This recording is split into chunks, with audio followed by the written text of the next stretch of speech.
In the early 1900s, New Orleans was a city caught between jazz and shadows, where narrow alleyways held secrets and superstition was woven into the lives of its residents. By day, the city's streets bustled with lively crowds, the scent of Creole food thick in the air, and music spilling from clubs. But by nightfall, a dark presence lurked, terrorizing the city, a figure whose acts of violence and eerie letters became known as the work of the Axeman. From 1918 to 1919, an unknown assailant targeted residents of New Orleans, breaking into homes under the cover of darkness and attacking families with an axe. He left no clear pattern, no motive, only a trail of terror and unanswered questions.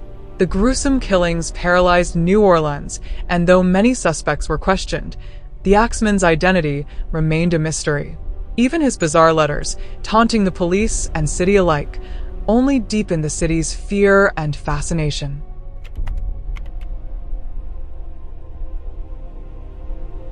The reign of the Axeman began quietly, almost inconspicuously.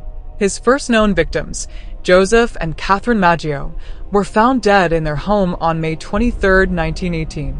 Joseph was a grocer, and he and Catherine had built a simple life in the Italian community of New Orleans. On that tragic night, their throats were slashed with a straight razor, and their heads bludgeoned with an axe. A bloodied razor was found on a neighboring rooftop, hinting at the killer's escape route. There were no signs of forced entry. It was as if he'd slipped in undetected, like a ghost. The news rattled the neighborhood. People wondered if it was a robbery gone wrong or a crime of passion. But soon another attack followed. A month later, a couple named Louis and Harriet Bessemer were attacked in their home with an axe. Though they survived, the brutality left an indelible mark on the city's psyche. Both victims sustained severe injuries, and Louis later died due to complications from his wounds. New Orleans was beginning to suspect that they were dealing with a calculated, cold-blooded killer. Unlike most killers, the Axeman seemed to choose his victims at random, striking without warning or reason. His only consistency was his weapon, a common axe, often one taken from the victims' own homes. The people of New Orleans began locking their doors at night and keeping weapons within reach, fearful of the killer who struck while they slept.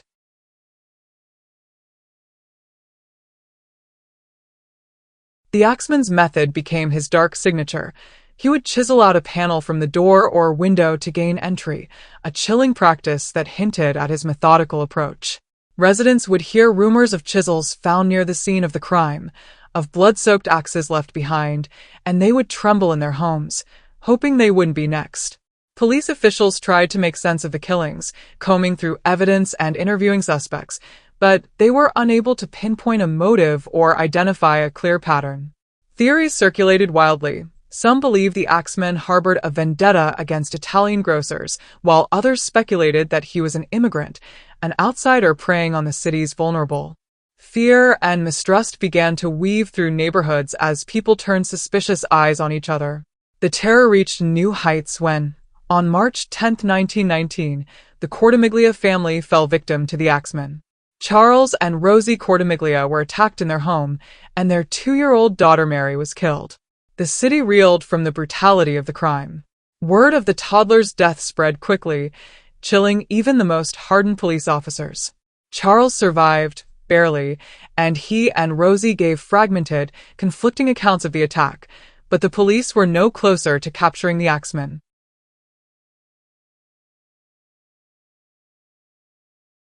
Then, the Axeman did something that set him apart from other killers.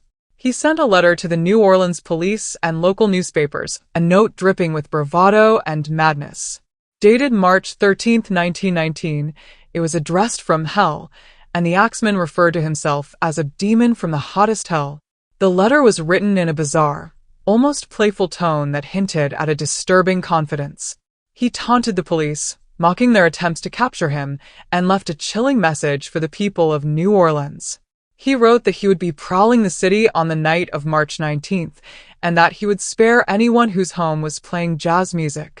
He seemed to revel in the fear he inspired, warning that those who didn't heed his message would face a fate as terrible as those who had already fallen victim. The city was gripped in horror. New Orleanians, desperate to escape the Axeman's wrath, filled every club and bar that night, ensuring that jazz music rang out from every corner of the city. The streets were alive with the vibrant pulse of jazz, and many homes kept phonographs spinning well into the early hours. Whether or not the Axeman truly prowled the streets that night is unknown, but no murders were reported, leaving the city to wonder if the killer had kept his word.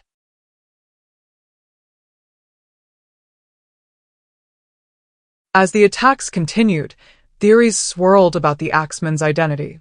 Some thought he was a jealous lover or spurned suitor. Others believed he was an outsider with a grudge against Italian immigrants, as many of the victims were Italian grocers. Some even speculated that he was a musician, one with an obsession with jazz, who had taken it upon himself to punish those who didn't appreciate the art form. A few of the city's spiritualists and mediums claimed the Axeman was possessed by a demon, a malevolent force driving him to commit these horrendous acts.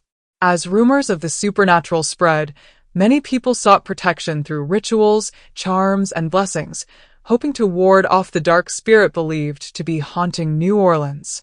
As months passed, the city's fear and frustration mounted. The police, unable to make an arrest or find a solid lead, became desperate, doubling patrols and enlisting help from private detectives. Still, the Axeman evaded capture, slipping into homes with silent precision and leaving behind only his bloodied axe and terrified survivors.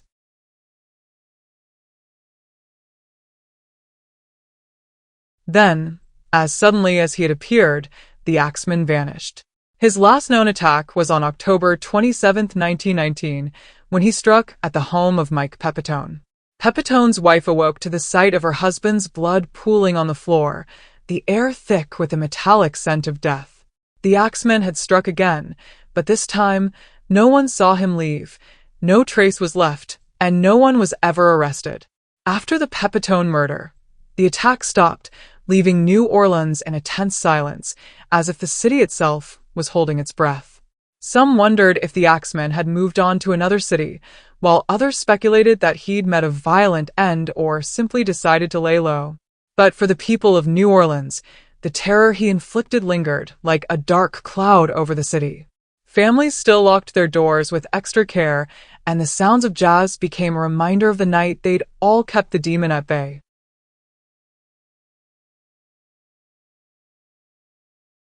In the years following the Axeman's reign, the case remained open, yet unsolved. Some historians suggest that the Axeman may have been a member of the Mafia, carrying out attacks to keep the Italian community under control. Others believe he was simply a madman, driven by a lust for blood and a twisted love for jazz. One popular theory speculates that the Axeman might have been a traveling laborer, moving from city to city, escaping capture by never staying in one place long enough to be recognized. But without solid evidence, his identity remains a chilling mystery, a ghost story that still haunts the streets of New Orleans.